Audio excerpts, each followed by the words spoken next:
Hi everybody, it's Marie. So in this video here, we're gonna talk about how to make a coping box, okay? So we all decided that I'm the perfect person to do this because I'm the one in our system who deals with stress. Okay, so what a coping box is, it doesn't actually have to be a box. That's just what it's called.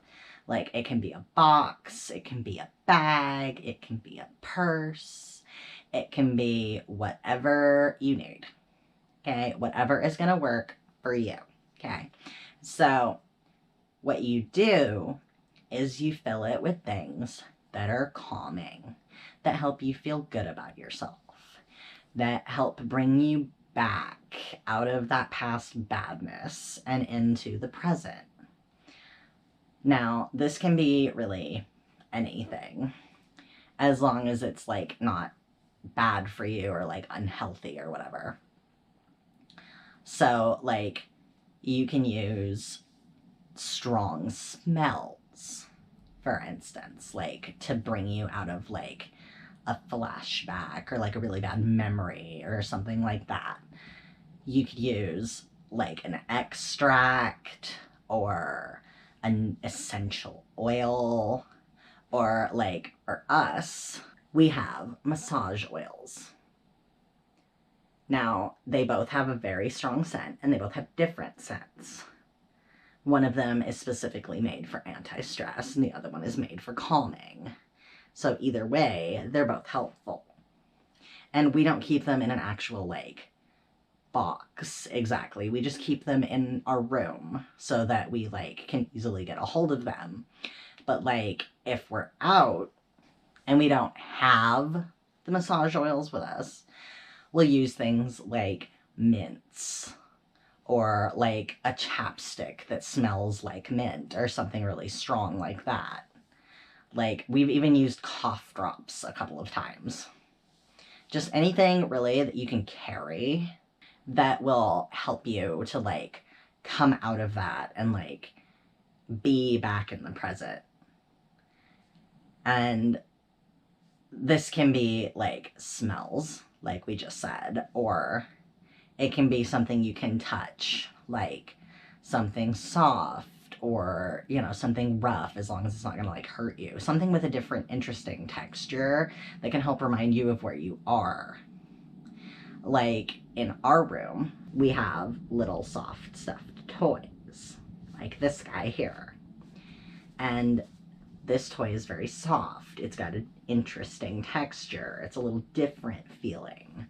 And it's something that if we're feeling super stressed, we can reach out and touch and remember where we are and what day it is and what year it is and all of that. Now, it doesn't have to be a stuffed animal. It can be a keychain, a piece of fabric, whatever is going to work for you that you can carry around and that you're actually going to remember to use is what's going to work. If we're out and we don't have something with us, then sometimes we'll do things like feel our shirt or the wall that we're near, or the floor, or the material of a chair that we're sitting on. Just the whole point of the coping box is so that you can carry something around. But let's be honest, there's going to be times you're going to forget. So that's why it's good to know that you can use anything in your environment as long as it'll bring you back and is not going to hurt you. Now, another good one is to have positive affirmations, nice things that you can read to remind yourself that life is not all horrible and that sometimes it can be good and that it can get better. For us, we have this little book. It's full of lots and lots of different sayings, lots of different things to help us remember that things are good. The first one in here is, if you shoot for the moon, the stars are within reach. Or, the road to success is always under construction. Okay. So that little booklet helps us to remember that things are going to be bad sometimes, but that it can be okay again. It helps us remember that just because something really sucks right now doesn't mean that it's going to like suck forever. Okay. And like, you don't have to have a book. You can just like write sticky notes. And this works whether you're part of a system or just all by yourself in your head. Okay, this works for anybody.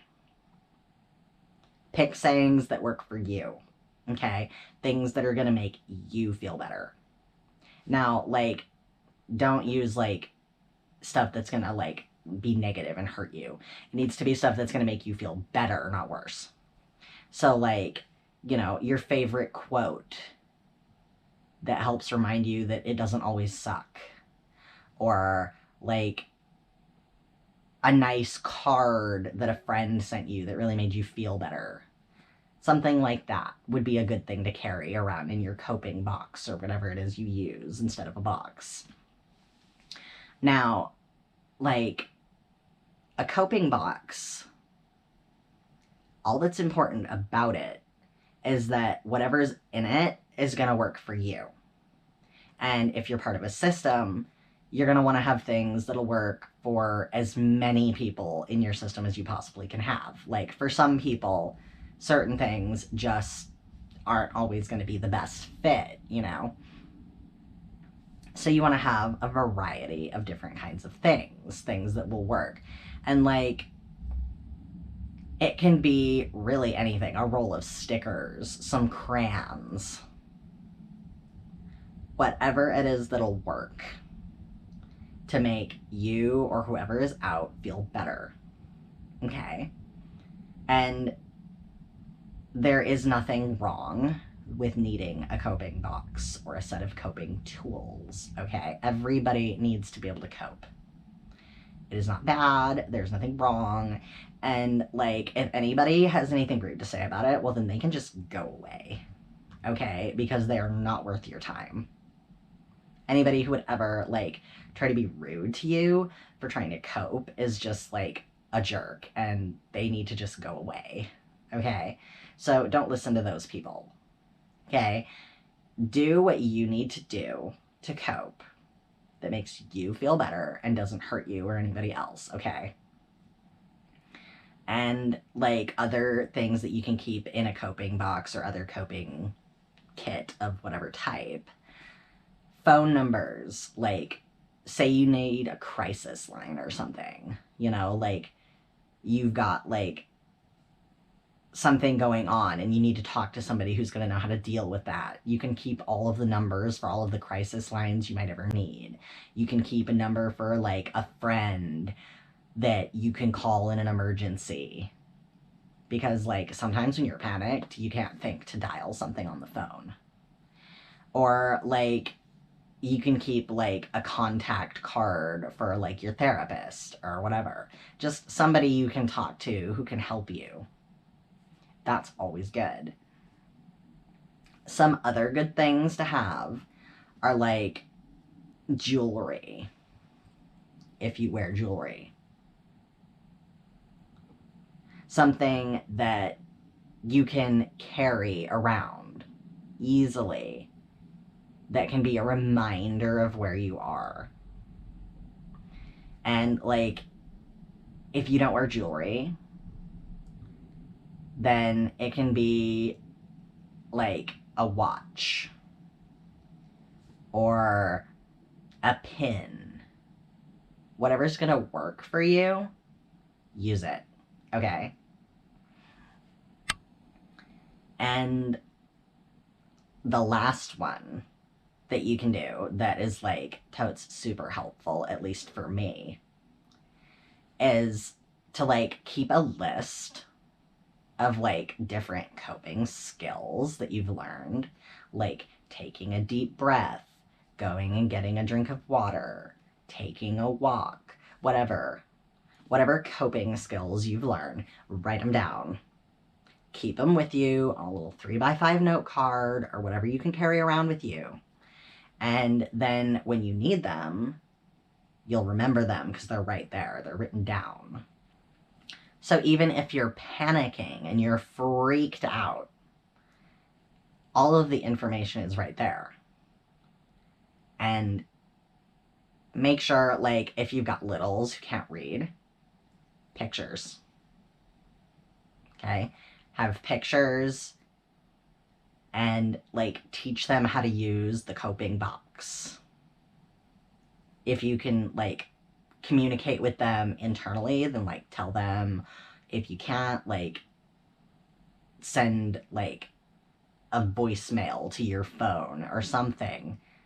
You know, write a letter and have another system member read it to them. Whatever is gonna work.